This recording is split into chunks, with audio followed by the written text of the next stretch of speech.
እንከፍለዋለን ወይም ደግሞ እንሄድበታለን ባሉት መንገድ ይሄዳሉ ማለት ነው። እነሱ በህግ ሂዱ፣ እኛ ደግሞ ሚዲያ ላይ ነው ገንዘቡ የተሰበሰበው፣ ሚዲያ ላይ እንነጋገርበታለን። ስለዚህ ባሉበትና ሚዲያ ላይ ካለው ህዝብ አይደለ ገንዘቡ የተለቀመው የተሰበሰበው ሚዲያ ላይ ካለው ህዝብ ነው አይደል? ባሉበት። ስለዚህ ሚዲያ ላይ እንነጋገርበታለን። ከራም እያለችኝ ያለችው ባሉበት ነው የምናወራው። ከዚህ በኋላ ምንም እንትን የምንለው ነገር የለም ብላኛለች። ስለዚህ እናንተ መጀመሪያ ይዛችሁት የመጣችሁት ነገር እውነት አይደለም። እንዴት እንደዚህ ያለሽ? እውነት ከሆነ ተናገሩ። እዚህ ጋር ምን አስፈራችሁ? እነሱ አይመጡም አይደል? መጡም አልመጡም እናንተ ፓርቲ ያለውን ነገር ተናገሩ። ከዛ እኔ ደግሞ እኔ ፓርቲ ያለውን ነገር ደግሞ እናገራለሁ። ልሽ ማሪ እዚህ ጋር እኮ እኩል ማናወራ ከሆነ ላይ ልሽ መጥተው እነሱ እንትን የማይሉ ከሆነ መረጃውን የምናወራውን ነገር እያንዳንዱን ሰምተው መልስ እንዲያዘጋጁ አንፈልግም። ለዛ ነው ኪያ ስትያቸው እንደሚመጡ በጣም እርግጠኞች ሆነ እንደዛ ያልንሽ ማለት ነው። ኪያ ስንላቸው ካልመጡ ኪያ ጋር ያለውን እውነትና እርስ በርስ ስለሚተዋወቁ ፈርተው ሊሆን የሚችለው ኦብቪየስሊ እነሱ ናቸው። ግን እኛ ጀጅ ማድረጋቸው እናንተ ተናገሩ። እናንተ ጋር ያለውን እውነታ ተናገሩ። ኤኒዌይስ ጠይቂን። ኦኬ ዊክን አንሰር ጠይቂን። ከፈለግሽ ደግሞ የስልክ ጥሪዎችን ከብዙ ምስክሮች ጋር አሁን እዚሁ ላይ እየደወልን ማሰማት ይችላል። በጣም ጥሩ። እኔ ልጠይቅ። እዚህ ጋር መጀመሪያ ለህዝቡ ላስረዳ። እዚህ ጋር የምትመለከቷት እህታችን ቃል ኪዳን ትባላለች። መስማት የተሳናት ናት። እናም ኢሱ የዘቢባ ባለቤት ሚዲያ ላይ አምጥቶ ገንዘብ ሰበሰበላትና ፀጉር ቤት ከፈተላት። የቤት ክራይ እየከፈለላት ነበረ። አስቤዛ እያደረገላት ነበረ። ያ ነገር ተቋረጠ። ለምን ተቋረጠ? እቺ ልጅ አሁን ጎዳና ልትወጣ ነው፣ ተርባለች ብለው ነው ይዘዋት የመጡት እዚህ ቤት። መቼ? እኔ ኢትዮጵያ እያለሁ። ከዛ በኋላ ከሁለት ወገን እንስማ። አቤት እና ዝም ብሎ አሁን ለምሳሌ ሰው መርዳት ግዴታ አይደለም። ከመሬት ተነስቶ ረድቷት ስላቆመ ሳይሆን በስሟ የሚገባትን ገንዘብ ሰብስቦ ነበረ። ፀጉር ቤት ተከፍቶላት ያውቃል። እንደዚሁም እንጀራ ምጣድ ተዘጋጅቷል ተብሎ ነበር። ልጅቷ ግን የተሰበሰበውን ያህል ተጠቃሚ መሆን አልቻለችም። የተሰበሰበላትን ያህል እጇ ላይ የደረሰ ነገር የለም። እንትናችን እሱ ነው። እሺ፣ በማን አካውንት ነው የተሰበሰበው? በራሱ አካውንት። ማነቁ ስለ አካውንት እናንተ ካላወቃችሁ እንግዲህ አሁን ልንገራችሁ። የተሰበሰበው በተስፍሽ ሀረርጌው አካውንት ነው። ይህን ደግሞ የነገረችኝ ዘቢባ ናት። እኔ ዘቢባና ኢሱን አውርቻቸው ኢትዮጵያ እያለሁ በስልክ አውርተን በተስፍሽ ሀረርጌው ስም አካውንት 500,000 ግማሽ ሚሊዮን ብር ተሰበሰበ። ከዛም በኋላ ያንን ገንዘብ ተስፍሽ ሀረርጌው 420,000 ወደ መማር አለባቸው ላከ። 80,000 እሱ ጋር ቀረ። ከዛ 420,000 ወደ መማር ላከና መማር ደግሞ ወደ ዘቢባ አርቲስት ዘቢባ ከ420,000 380,000 አስገባች። ኦኬ። ከዛ በኋላ 380,000 ደግሞ ለዚች ልጅ ፀጉር ቤት ተከፈተላት። ፀጉር ቤት ተከፈተና ከዛ ፀጉር ቤቱ አሁን ላይ ከስሮ ተዘግቷል ለጊዜው። ፀጉር ቤቱን የምታስተዳድረው ልጅ እርጉዝ ወልዳ አራስ ስለሆነች ዘቢባ እንደዚህ ነው ያስረዳችኝ። እና መጀመሪያ እርዳታውን ከመሰብሰባችን በፊት ከራሱ ከኪሱ ነበረ ኢሱ የቤት ክራይ ሲከፍልላት የነበረው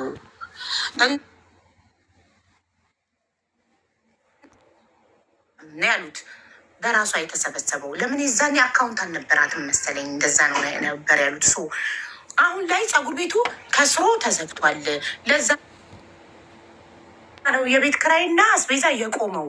እናቺ ልጅ ከፀጉር ቤቱ ገንዘቡ ፀጉር ቤት ተከፍቶላት ቋሚ ገቢ እንዲኖራት እድሜ ልኳ እንዳትለምን ብለን ፀጉር ቤት ከፈትንላት እና ከፀጉር ቤቱ ላይ ገቢውን ነበረ የቤት ክራይ 6,000 ብር ስንከፍልላት የነበረው።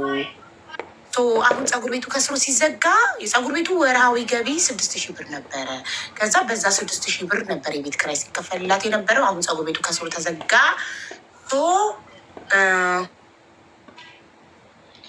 ፀጉር ቤቱ ከስሮ ተዘጋ። ለዛ ነው የቤት ክራይ መክፈልና አስቤዛ ማድረግ ያቆም ነው። ከራሴ ግን እሺ 500,000 ሙሉ ካፒታሉ ነው ፀጉር ቤት ለመክፈት የተጠቀሙበት። 380,000 ነው ፀጉር ቤት የተከፈተበት። እያንዳንዱ ምን ተገዛበት የሚለውን ነገር ሁሉ ልካልኛለች ዘቢባ። ደረሰኝ የማሽን የተገዛው የፀጉር ቤቱ ወጪ እንዳለ። ሰላም ዘቢባ ይሰማል? አዎ ይሰማል። እንኳን ደህና መጣሽ። ሰላም፣ እንዴት ናችሁ? አለን። ሰላም ነው አለው፣ እግዚአብሔር ይመስገን። ያው ሳራ የምትባለው ሴት ኪያ መሆኗን አናቅም። አሁን ነው እዚህ ጋር እየሰማን ያለ ነው። ኪያ የምትባለው ሴት በጣም ብዙ ኮሚኒኬት የምናደርጋት ስፔሻሊ በባለቤቴ በኩል በጣም የምናውቃት፣ አሁን ላይ ደግሞ የቃል ኪዳን ልጅ ተረክባ እያሳደገች ያለች ሴት ናት። እሷ ከሆነች ለማውራት ዝግጁ ነኝ። ሳራ የምትባል የማላቃት ሴት ክስ ስላነሳች ለዛ ነው ማንነቷን ማላቃት ሴት ጋር አላውራም። አይዲያ አላኪልን ህግም ወደ ህግም መሄድ እንፈልጋለን ያልኩት ለዛ ነው። የፈለጋችሁትን ጥያቄ መጠየቅ ትችላላችሁ። ሀቡ አንቺ ካወራው በኋላ የደረሰ ሌላ ብዙ ኢንፎርሜሽኖች ሪሲቶች አሉ። እያንዳንዱ ለመጠይቁኝ ጥያቄ ለመመለስ ዝግጁ ነኝ። አጋጣሚ ሆኖ መንገድ ላይ ድራይቭ እያደረግኩኝ ነው። እሰማችኋለሁኝ። የምጠይቁኝን ጥያቄ ጠይቁኝ። አካባቢ ላይ ላለው ድምፅ ከወዲሁ ይቅርታ ጠይቃለሁ። እሺ ዘቢባ፣ በመጀመሪያ ህዝቡን አክብረሽ ስለመጣሽ እናመሰግናለን። ኪያ የማውቀው ሰው ካለ የማውቀው ሰው ብቻ ከሆነ ነው የምመጣው ብለሻል። ይኸው ኪያ መታለች። ያንንም ደግሞ አክብረሽ ስለመጣሽ እናመሰግናለን። ጋይስ ተስፍሻ አድርጌውን ሼር አድርጉለት። አቡዬ ገበታ ኬተሪንግ የሚል አካውንት አስገቢልን። ገስት ምን የሚል ኬተሪንግ? ገበታ ኬተሪንግ ማናት? ጉዳዩ ይመለከታታል። በደንብ ማስረጃ ያላት የምታውቅ ሴት ናት እኮ። ማንነቷን ጉዳዩ ምኑ ፓርት ላይ እንዳለች ንገሪኝ። እኔ በቤቴ ህግ አለው ጉዳዩ ከሚመለከታቸው ሰዎች ውጭ ስለማላስገባ እዚህ አስገቡኝ እያለች የጻፈች ስለሆነች ነበረች። ምንም ሰው አያስፈልግም። በቃ ምንም ሰው አያስፈልግም። እኔ ቤት ስንነጋገር ጉዳዩ ከሚመለከተው አካል ውጭ ማንም ሰው እንዲገባ አልፈልግም። በቃ ስለዚህ በድጋሚ ዘቢባ አቡ ይቅርታ፣ አንድ ጊዜ እኔ አንቺን አክብሬ ነው የመጣሁት። ከማንም ጉዳዩን ከሚመለከተው ሰው ውጭ ምንም አይነት ንግግር አላደርግም። ለምጠይቁኝ እያንዳንዱ እንደዚህ አይነት ነገር የለም ዘቢባ። እኔ ቤት ሁለት ሰዎች ከሆኑ ጉዳዩ የሚመለከታቸው ሁለት ሰው ብቻ ነው የሚገባው። ጉዳዩ ምስክር ለምጠይቀኝ ጥያቄ ለመመለስ ዝግጁ ነኝ አለው። እሺ እናመሰግናለን።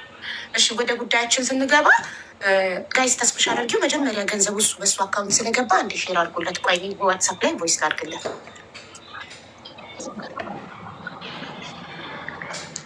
ወይ እሱ የለም ዘቡ መታለች እኮ ነይ ግቢያ እንዴ። እሱ ያው አይደሉ እንዴ? እሺ ነይ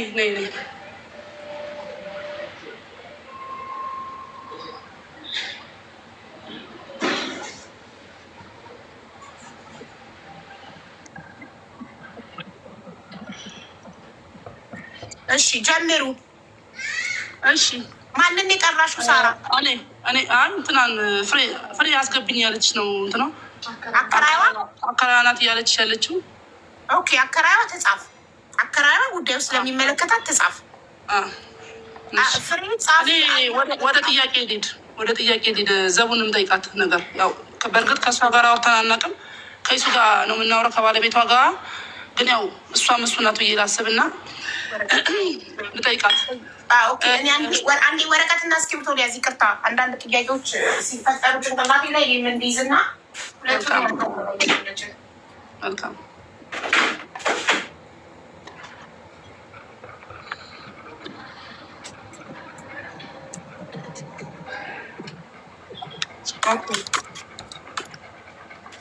ጀምሪ። እሺ ዛቡ እንኳን ደህና መጣሽ። እንኳን ደህና ቆየሽን። እሺ እንኳን ደህና ቆየሽኝ። እሺ እኔ መጠየቅ የምፈልገው ነገር አለ። አንቺ ስለ እናንተ የሰማሁት ያው እሷ ከታች ያለች ከነ ብርሃኔ እና ከባለቤቷ ነው። አጋጣሚ እሷ ከኔ ጋር ነበረ የምትኖረው። ያገኘኋት በጣም ረጅም ጊዜ ነው፣ አጠራጠር ለማድረግ ላለማሰልቸት እና ካገኘኋት በኋላ ቀጥታ የወሰድኳት ሴቶች ማህበር ነበረ። ሴቶች ማገገሚያ፣ የተደፈሩ ሴቶች ማገገሚያ ነበር የወሰድኳት። እዛ ሆነች፣ ወሯ ገፋ፣ ወለደች፣ ህፃኑ ተገረዘ። በቃ ያስገባሽውን ሴት ውሰጅ አሉኝ። ይዣት መጣሁ። ሴቶችና ህፃናት ወረዳ 1 ይዣት ሄድኩኝ። ድርጅቱ አባሯታል እና እኔ ጋር ላረጋት ነው። አንዳንድ ምሰራዎች ስራ ካለ አዘጋጁልኝ አልኳቸው። መስማት ስለማችል ስልጠናዎች ብቻ ነው የምናዘጋጀልሽ ብለው መለሱኝ። ከዛም እኔ ፀጉር ስራ አስገባዋት፣ ፀጉር መሰልጠን አስገባዋት ማለት ነው። 8 ወር ሰለጠነች፣ አቆመች። ከዛ በመሀል ጠፋችብኝ። የት ሄደች እያልኩ ስፈልግ ፒያሳ አንድ ፋርማሲ ጋር ካርቶን አንጥፋ ተኝታለች አሉ። እንዴ እንዴት ከቤት ወጥታ እንዴት ታደርጋለች ብዬ ስሄድ አገኘዋት። ካርቶን አንጥፋ ከህፃኑ ጋር አገኘዋት። ምን ታደርጊያለሽ እዚህ ስላት የምትጠቀመው ቃል እግ የሚል ብቻ ነው። እግትንና እንደዚህ የድምፅ የማይክራፎን አይነት በእጇ እያሳየች ትነግረኛለች። ግራ ገባኝ። ከዛ መጨረሻ ላይ የሆነ ስልክ አሳየችኝ እና ደወልኩ። ማን ልበል ማነሽ አንቺ ያለችኝ። እኔ ኪያ እባላለሁ። ቃል ኪዳንን እግዚአብሔር ፈቀደ መጠን ማግዛት ነኝ አልኳት። እዚህ ቤት ተከራይተውላት እዚህ ነው ያለችው። ማን የተከራየላት? ከሌ ከሌ ስም ትጠራልኝ። በጣም ደስ ይላል፣ እግዚአብሔር አክብራቸው፣ ደስ ይላል ብዬ ስል እሷም ቪዲዮ አሳየችኝ። በሪንግ ላይ የተቀረጸ ቪዲዮ ምናምን ፎቶግራፍ ምናምን ከእሱ ጋር ዘው ያለችበት ምናምን ቪዲዮ ለኔ ያሳየችኝ ማለት ነው። በጣም ደስ ይላል ብዬ በቃ ዝም ብዬ በየወሩ መኮሮኒም ፓስታም ሽንኩርት ምንም በየቅሜ ከምበላውም ቢሆን እያካፈልኳት የኖረች ነበረ። የዛሬ 2 ወር ተደወለልኝና ኪያ አቤት፣ ይቺ ልጅ የቤት ኪራይ ከተከፈለ ረጅም ጊዜ ሆኖታል። እኛ ተከራይተና ምናኖራት ፍሬ እየሰማሽ ነው አይደለም? እና እኛ ልናባራት ነው አሉ። አይ ለምን ኪራይ አልተከፈለም? እሺ አልኩና እሱ ጋር ደወልኩለት። እሱ እየሰማኝ እንደሆነ እተማመናለሁ። እሱ እንደዚህ ነገር ነበረ ስለው ትንሽ የፍርድ ቤት ጉዳይ አለችብኝ፣ እሷን ልጨርስና ወደ እሷ መለሳለሁ አለ። እሺ ብዬ ዝም አልኩ ማለት ትንሽ የፍርድ ቤት ጉዳይ አለብኝ ብሏል። እባክሽ ታገሽው አልኳት፣ ለእሷ አለ ፍሬ ማለት ነው። እዛ እንደገና ቆየ 2ኛ ወር ገባ ማለት ነው። እንዴት አገሽ ትኛለሽ? 2ኛ ወር ገባ። እኛ ተከራይተን ነው የምንከፍለው ይህንን ቤት ተከራዮች ለአከራዩ ካልከፈለን እኛ ራሱ ጎዳና እንውጣ ወይ ትለኛለች። ደወልኩለት። ስደውልለት ምን አለኝ? ከዛ ቤት ውጣና ሌላ ቤት ትግባ አለኝ። ለምን ስለው አይ እዛ ቤት ብር ጨምር ብለውኛል፣ እኔ ደግሞ ለመጨመር አቅም የለኝም አለ። መልሼ እንደገና አከራዋ ጋር ደውዬ እሷ ጋር ማለት ነው ጨምር ብለሽዋል መሰለኝ፣ መጨመር አልችልም አቅሜ ይሄ ብቻ ነው ብለዋል አልኳት። ስላት እኛም እኮ ጨምረውብን ነው አለች። አሁን ሁለቱን ማስማማት ስለምፈልግ ተመልሼ መጥቼ እሱ ጋር ይሱ እንግዲህ እኛም አከራዮቹ ጨምረውብናል ብለዋል እና እንዴት ይሻላል ስለው እሱ ምን አለኝ? እኔ እንግዲህ ሌላ ቦታ የምትከራይ ከሆነ ትከራይ፣ አለበለዚያ ምንም ማድረግ አልችልም አለ። ሌላ ቦታ ብትከራይ እኮ የሚቆጣጠራት የለም፣ አምሽታ ብትገባ የሆነ ነገር ብታደርግ የሚቆጣጠራት የለም። እዚህ ግን ትንሽ ተለማምደዋል ከዚች ጋር እና እዚህ አይሻልም ወይ ብዬ ላኩለት ማለት ነው። ከዛ እንደገና ስጠብቅ አልደወለም። እነሱ ኪያ ብለው እኔ ጋር ይደውሉብኛል፣ እኔ ደግሞ እሱ ጋር ደውላለሁ። በዚህ መሀል ጋፕ ተፈጠረ ማለት ነው። ጋፑ ምንድን ነው? ልጅቷ የት ወጣች? ጎዳና ወጣች። አለች እንዴ ስላት የለችም። የት ሄደች እንዴ? ቤት ኪራይ አልከፈለችም እና ብሩን አምጪ ስንላት ወጥታ ሄዳለች። ስፈልጋት የታገኘኋት ጊዮርጊስ በጀርባ በኩል የሆነ ግንብ ስር ተኝታ አገኘኋት። ተነሽ ብዬ እንደገና ይዤ መጥቼ ቤት ሻወር እንድትወስድ ልብስ እንድትቀይር አድርጌ ሂጂ። አሁን እሱን የምታውቀው በእንትን ነው፣ በድምፅ ማጉያ ነው የምታውቀው እና እንደዚህ ያለ ድምፅ እሱ ላሉ ብር ከፍላታለሁ እሷ ለብራኔ ሂጂ ብዬ አባብዬ ቤት አስገባዋት ማለት ነው። ከዛ እንደገና ለሱ ደወልኩለት። እሱ እባክን እንደምንም ብላ 1 ወር እንኳን ክፈልላት፣ አሁን ከጎዳና ወጥታ ከጎዳና ነው ያስገባኋት አልኩት። ምላሽ የለም። እሱ ወደ ህግ አካል ሄድ ወይ ምንድነው ነገሩ? ዝም አልከኝ። ሳ ምን ይሻላል ስለው ሂጅ አለኝ። እሺ እኔ እንደውም ክብርት አዳነች አቤቤ ጋር ሂጄ እዛ ኢንፎርም አደርጋለሁ ስል ስቆ እንትን አለ። ያው ይቀልን መስሎት ይሆን ወይ ምን አላውቅም። ስቆ ኢሞጂ ላከ። ኢሜጁም ቴክስቱም አለኝ፣ የተነጋገርነውም እንዳለ ቮይስም አለኝ። ግን ምንድነው ክፉ ነገር አልተባባልንም፣ አልሰደበኝም፣ አልሰደብኩትም። ይህ በእንዲህ እንዳለ ሀቡ ጋር ለምን አትነግሪያትም? ሀቡ የብዙ ሴቶች ችግር ትፈታለች፣ አረብ ሀገር ያሉትን ሴቶች ገንዘብ ታስመልሳለች፣ ለምን ለእሷ አትነግሪያትም የሚል ጫና መጣ ማለት ነው። ከማን አሁን ከገለጽኩልሽ ከጃለንገ ፉዶች እዚህ ላይ ከሚያውቋት እሷን ከሚያውቋት ልጅቷን ከሚያውቋት በጊዜው እኛ ነበርን፣ ሞዴሬተርም ነበርን፣ ቪዲዮም አለ የተቀረጸ ከፈለግሽ ሀቡ ጋር ሂጂና ይህን ነገር አሳውቅ ያሉ። ሀቡ ጋር አንቺ ጋር መጣሁ እንደ ቤተሰብ ለማውራት ማለት ነው። መጣሁ ያለውን ነገር እሷ ፍሬ ያስረዳች። እኔ የማላውቀውን ነገር ሁላ ነው የሰማሁት። ፀጉር ቤት እንደዚህ እንደነበረ በስሟ እንደተከፈተላት ምናምን ገንዘብ እንደተሰበሰበላት ምን ያህል ገንዘብ ግማሹ ብዙ ነገር፣ ሌላም ሰዎች በውስጥ እንደዚህ ምጣድ ይገዛ ተብሎ ነበር፣ የአመት ጤፍ ይገዛ ተብሎ ነበረ፣ ብሩን እንደዚህ ሆኖ እንደዛ ሆኖ እኔ አሉባልታ ወደ እውነት እንዲመጣ አንቺ ጋር መጣሁ። አንቺ ጋር መጥቼ እውነታው እንዲወጣ ከነሱ የሰማሁትን ነገር አሉባልታ ሊሆን ይችላል፣ እውነት ሊሆን ይችላል፣ ውሸት ሊሆን ይችላል፣ አይታወቅም። ከሰውየው ስትሰሚ ነው እውነት የሚሆነው በማለት እዚህ ጋር መጣ ማለት ነው። እዚህ ጋር መጣው ያው ያለውን ነገር ከኔ በበለጠ የምታውቀው አከራዩም ተናገረች፣ እኔም ተናገርኩ። እኔ የማውቀው ምንድን ነው የሰማሁትን ነገር ነው የምናገረው። እኔ ያየሁት ነገር የለም። ሲሰበሰብ የነበሩት እነሱ ናቸው አሉ። በእርግጥ አሁንም አሉ፣ ነገም አሉ፣ ከነገ ወዲያም አሉ። እና በአጠቃላይ ምንድን ነው ሀቡል ጠይቅሽ የሚፈልገው ነገር ያለው ሀሳብ አይዲያ ይሄ ነው። ከኔ ጋር አውርተናል። ይሱ በነገራችን ላይ ኪያ ለምን ልጅቷ አንቺ ጋር ሆና ገንዘብ እኔ ለምን አንቺ አልሰጥሽም ብሎኛል በቅንነት። አይ ይሱ እኔ ገንዘብ አልፈልግም፣ መነካካት ምን አልፈልግም። የመጣሁትም እሷ ጋርም ሲሄድ ሰው ሆኜ በሰውነት ያለኝን ነገር ላግዛት ነው እንጂ በእንዲህ መንገድ አይደለም የመጣሁት፣ ይቅርብኝ ነው ያልኩት። ስለዚህ መቅደስም አለች። መቅደስ ማለት የቬሮኒካ ካፌ ባለቤት ትሁን ረዳት አላውቅም፣ እሷ ነበረች። ሌሎችም ነበሩ፣ በጣም በርካቶች ነበሩ። በጣም ፎርስ ያደረጉብኝ ነበረ ወደ ክስ እንዲሄድ፣ ወደ ፖሊስ ጣቢያ እንዲሄድ። እንዲ አንቺ የሁሉ ማስረጃዎች ምናምን ስለነበሩኝ ልጅቷን መጀመሪያ ሳነስታት ወንጀል ሰርታ ትምጣ ሰው ገላ ትምጣ ምን ታደርግ ስለማላውቅ ፖሊስ ጣቢያ ነው መጀመሪያ የወሰድኳት። ፒያሳ ፖሊስ ጣቢያ ወስጄ ፎቶግራፍ ተነስታ የፒያሳ ፖሊስ ጣቢያ ችግር ካለ ወደ አንቺ ጋር እንደውላለን፣ የሚፈልጋት ቤተሰብም ዘመድም ካለ ወደ አንቺ ጋር እንደውላለን ብለው ስልኬን ተቀብለውኝ ከዛ በኋላ ደግሞ የተወሰድኳት ህጻናትና ቶችና ህጻናት ወሰድኳት። ይቅርታ አንድ ጊዜ ይቅርታ አንድ ጊዜ በጣም ይቅርታ እኔ አሁን የወጣሁበት የምሄድበት ቦታ ላይ የደረስኩ ስለሆነ ቆሜ ነው እሷን እየሰማ ያለሁት። አንድ ያወራችሁ ነገር በቂ የቀረ ካለ በኋላ ታወራለች። አንድ ጊዜ እኔ ጋር ያለውን ነገር አንዴ ልናገርና ተስፋዬንም ስለ ጉዳዩ ነግሬው መጥቷል። ባለቤቴ ማስፈላጊ ከሆነ ይገባና ያብራራል። እኔ ግን ዋናው አካውንት በእኔ ስለሆነ የተባለው ገንዘብ የገባው በእኔ ስለሆነ እኔን ስለሚመለከት አንድ ጊዜ ስለ ጉዳዩ ልናገር፣ ስለነበረው ነገር ልናገርና ይቅርታ ኪያ ስላቋረጥኩሽ ሀሳብሽን መቀጠል ትችያለሽ። የምትጠይቁኝም ጥያቄ ካለ አንዴ ልመልስ። ምክንያቱም እንደማልገባ ስላወቅኩኝ ዛሬ ጉዳይ ይዤ ወደዛ ቦታ ነኝ ያለሁት እና እባካችሁ አንድ ጊዜ ጥሩ በቃ በአጭሩ ምንድን ነው ጥያቄው መሰለሽ ዘቢባ? አንድ ጊዜ እኔ ጋር ያለውን ልመልስላችሁ እና ጥያቄያችሁን ትጠይቁኛላችሁ። ኔትወርክም እየተቆራረጠብኝ ስለሆነ ነው። በመጀመሪያ ደረጃ ሀቡዬ እኔ ያው እንደዚህ ሶሻል ሚዲያ ላይ ለመጀመሪያ ጊዜ ወጥቼ ስለ እንደዚህ አይነት ጉዳይ ሳወራ ምክንያቱም አንቺ ስለሆንሽ አንቺ ቤት ብዙ ጊዜ የመፍትሄ ብዙ ጊዜ እንባቸው የሚታበስ እህቶች ቤት ስለሆነ በጣም ፌር የሆነ ቤት ስለሆነ እንጂ እኔ ሙያዬም ያለኝም ፕሮፌሽን ዲዘርቭ የሚያደርገኝም ሆኜ አይደለም።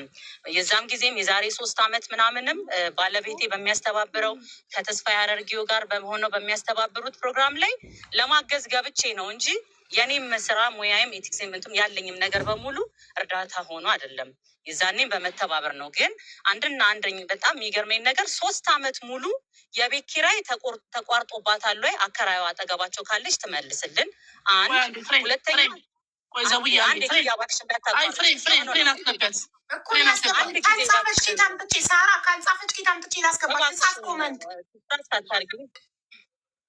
ሶስት ዓመት ሙሉ ሀቡ ይሄንን በወረቀት ያዥ እና ጠይቅልኝ። 3 ዓመት ይችል ስትኖር ምናልባት የቀናት ዲሌይ ሊኖር ይችላል። አሁን የሚከፈለው በአንድ ከሆነ ምናልባት ልጅቷ ፀጉር ቤት የምትሰራዋለች ወይ ታተርፋለች በዛ ወር ወይ ትከስራለች። ዲሌይ ሊኖር ይችላል። እሱም ምናልባት እንደው ግፋ ቢል 1 ወር ምናምን ቢያልፍ ነው እንጂ የቀናት ልዩነት ነው እንጂ ቀርቶብሽ ያውቃል ወይ? 3 ወሩን በሙሉ ስትኖሪ ማነው 3 ዓመቱን ሙሉ ስትኖሪ። ሁለተኛ ደግሞ ጥያቄ ደግሞ ለአከራዩ የምትጠይቅልኝ ማለት ነው እኔ ራሴ ለደላላ እኔ ራሴ ከፍዬ ቤት ፈልጌ ላስወጣት። እኔ አሁን ሴት ነኝ ሀቡ፣ እዚች ጋር የሴት ልጆች እናት ነኝ። እንዲህ አልልም። ምክንያቱም የሰው ገበና የሚያወጣ የራሱን ገበና ያልሸፈነ ሰው ስለሆነ የማንንም ገበና ስፔሻሊ ፊት ለፊታችን ያለችው መስማት የተሳናት እህታችን የእሷን ገበና እንዲህ ታረጋለች አንፈልግም፣ እንዲህ ነው የምታደርገው አስወጡልኝ ስትይ እሱዬ ለምኖ እባክሽን የሴት ልጅ እና አባት ነኝ እኔ እንደዚህ አይነት ነገር ጥሩ አይደለም፣ የሚያስፈልገውን ነገር እኔ እጨምራለሁኝ ብሎ ስንት ቀን ሙሉ ለምኖሽ ብር ሲጨመር ሁሉ ጨምሮ አላቆያትም ወይ ይቺ ልጅ? ይሄንን ሁለተኛ ጥያቄ ጠይቂልኛለሽ። ሶስተኛው ደግሞ እቺ ልጅ እኛ ጋር ስትመጣ ሀቡዬ መስማት የተሳናት ተደፍራ 3 ልጆች ወልዳ 2 ልጆቿ ተሰርቀው 1 ልጆቿን ይዛ ጎዳና ላይ ናት ብለው ነው ያመጡልን። በሰዓቱ ስለነበረ አሁን ለህይወቷ አስጊ ስለሆነ ሁሌ በየቀኑ ስለምትደፈር እባካችሁ ትነሳ ሲሉ እሱዬ ከራሱ አውጥቶ ሆቴል አሳርፎ ከዛ በኋላ ከአፋር ይሁን ከምን በጣም መልካም የሆኑ ሰዎች ተባብረው መታወቂያ አውጥተውላት በገዛ አካውንቷ